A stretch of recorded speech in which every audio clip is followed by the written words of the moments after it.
After the golfers totter off to the 19th hole, Eddie and Anthony are at the first tee. In this case, literally. Eddie is after rabbits with a Browning T-bolt with some of those new Winchester 42 grain 22 rounds. Anthony is after foxes. These guys like to walk when they go fox and rabbit shooting. On the golf course, they have to walk. Earlier in the day, we took the T-bolt out into a field to zero it, and Anthony had a go with the Browning X-bolt, also with Winchester ammunition. The bolt was nice and easy to use and operate. Rounds were easy to feed, and it's quite a light rifle as well. Torn between that and his usual foxing rifle, he plumps for the one he knows. However, he still has a problem. I will let Eddie explain. We're going back to Anthony's house because he's forgot ammunition. As you do. Carry on. We'll be as quick as we can. That leaves me to watch the sunset until they get back. We reach foxing spot number 1, a local livery yard and paddocks. Anthony has to have everything just so before he comes out. Right. Yeah, and you don't rush for no one. I do apologise for leaving my ammunition at home, but you did get some nice recordings of the sunset.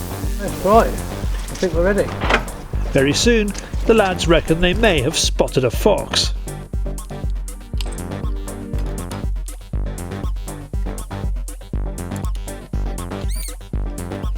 Saw something we thought was a fox. That's actually, on closer inspection, it was a muntjac. But it was actually in the brambles, so we couldn't see it properly, so I just had a quick look through the scope. Safety was still on, and we discovered it was a muntjac. We don't want to be shooting them at night. Is that having a lot? There are a lot round here. Hell of a lot. Especially on the bit of ground we're going to later, it's infested with muntjac. There's absolutely loads of them. Obviously you can't shoot them at night, so... We stop at a tree stump and Anthony starts calling. He has a whole brass band and woodwind section slung around his neck. These are the highlights. I've got the best fox call, the little plastic one. I've also... It's a really sort of high pitch, so you got...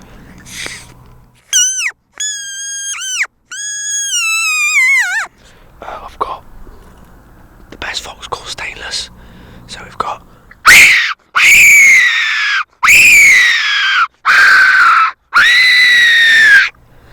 I like to use that in the wind because this time of year is a bit harsh. So I mean, they like being teased. And I've also got, courtesy of Eddie Nash and Sarah Nash, Lamping Foxes, I've got the Nasher, but this is quite a nice, soft, gentle call.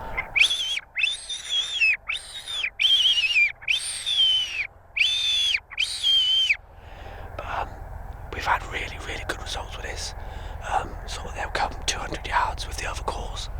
And then we'll just literally tease them in with this, and then like, normally 9 times out of 10, if they stop 200 yards, they'll come in with this, just really gentle, sort of like constant. I think that light from the school is helping us really. Nothing doing here, so it's time to make house-to-house inquiries. Well, den to den. This is actually the fox's earth. We actually found it about 3 or 4 weeks ago. And it is fresh, as I said earlier. They're actually using this track underneath these bushes here. They're actually coming out. I don't know if you can see the fence just there. They actually come out through there and then go along and do their business.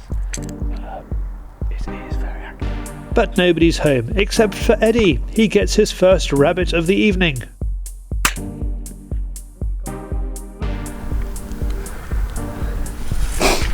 Oh no, you're in the arm. No, it's all blue. After this, we pack and move to the main event. Anthony describes it. We're on another permission now. This permission's about 500 odd acres. It's a local golf course. We have actually got another fox's earth, sort of 300 yards straight in front of us over there. I'm not sure whether it's active, but I know it's there. So hopefully one will pop out for us. We settle down under Orion the Hunter for another fox calling session. Anthony's lips are going to be blue. Meanwhile, the countryside around lights up red and green. Another kit item the lads take seriously are the lamps. These are the Nightmaster 800s. We've got one in red.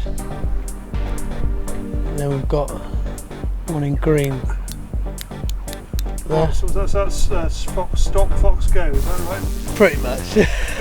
Normally they just go. But yeah, simply I use the green if I know they're not lamp shy. We have got a white one kicking around somewhere, but I don't actually know what that is. And obviously the red for the shy ones that don't sit there anyway. There are lots of rabbits, but you have to be quick. Eddie eventually gets another one. Then he gets 2 for the price of 1. Everyone celebrates a successful outing in a different way. Eddie, after he has shot a rabbit, now he likes to do impressions. Sweet Jesus. Come here, Jesse. Smell my fingers. Oh no. No fox for Anthony, so that's it. He refuses to do his dance. I have to do it after though, because it depends what mood I'm in.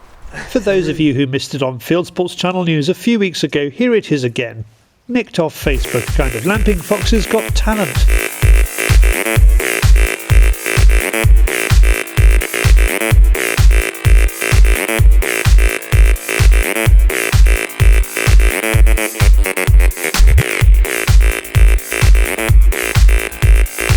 We head for the vehicles. That's badger damage. In the end we do see foxes, but Anthony doesn't get a chance to level his rifle, nor me my camera. Could have gone better. Obviously our primary job was to shoot some foxes, but we actually saw 2, and Charlie and Eddie were talking, so we didn't catch them on film. It was important discussion. Very important. High level, very high level. It was very high level. Yeah. For more about Browning's T-Bolt and X-Bolt, have a look at browningint.com. And to find out more about the laser, a Laserware Glacier, go to laserware.co.uk.